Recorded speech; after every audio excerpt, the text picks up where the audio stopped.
Ce soir, dans le dossier du 22 septembre, nous nous intéressons au concept Mali Kura ou le Mali nouveau. Le Mali Kura a été tant réclamé par le peuple malien lors des Assises nationales de la refondation. Dans ce dossier de la rédaction, nous revenons sur les acquis de Mali Kura, parmi lesquels le renforcement du sentiment patriotique, les efforts de redressement de l'outil de défense à travers l'acquisition d'équipements militaires ou encore la reconnaissance officielle du statut de légitimité traditionnelle. On en sait davantage avec Soumaïla Berti. Ceux-là sont venus, ils ont tout changé, tout a changé.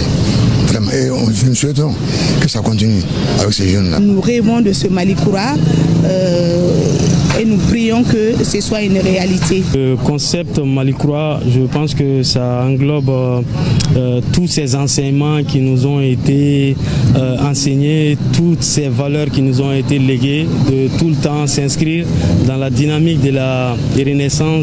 Les avis de ces citoyens lambda sont partagés lorsqu'il s'est agi de donner un contenu au concept Mali Kura, un terme bambara qui signifie les Mali nouveaux, très fréquent depuis l'avènement de la transition.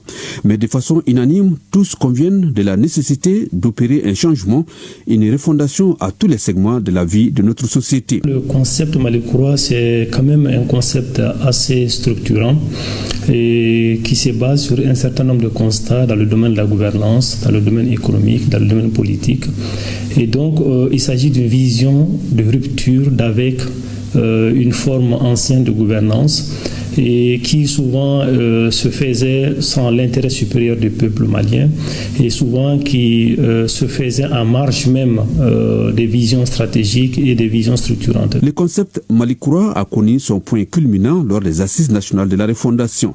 C'est justement au sortir des ANR qu'il a été institutionnalisé, marquant ainsi un nouveau départ vers un changement de paradigme. Les acquis de Mali Kura sont nombreux et touchent plusieurs domaines.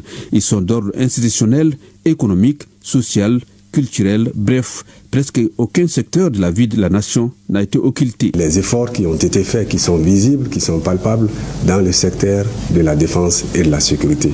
Notre honneur, notre dignité sont rétablis aujourd'hui à travers notre outil de défense qui aujourd'hui est bien équipé, mais aussi des personnels bien recrutés, bien formés dans les règles de l'art aux standards internationaux, alors donc qui défend vaillamment notre territoire national sans que d'autres forces étrangères ne puissent s'immiscer. Ça, c'était un acquis fondamental du Mali Kura, de la refondation de l'État. Et dans les secteurs de la justice, ce qui a été fait, c'est d'abord le recrutement de plus de 300 magistrats ces 3 dernières années, ce qui est un record. Cela permet d'assurer un meilleur maillage du territoire national, une réelle distribution de la justice sur toute l'étendue du territoire national. Alors un autre acquis, c'est la mise en place de ce qu'on appelle une stratégie nationale de lutte contre la corruption. C'est vrai qu'il y a eu des instruments juridiques jusqu'ici pour lutter contre ces phénomènes, mais tout cela devait être suivi dans un cadre institutionnel pour doter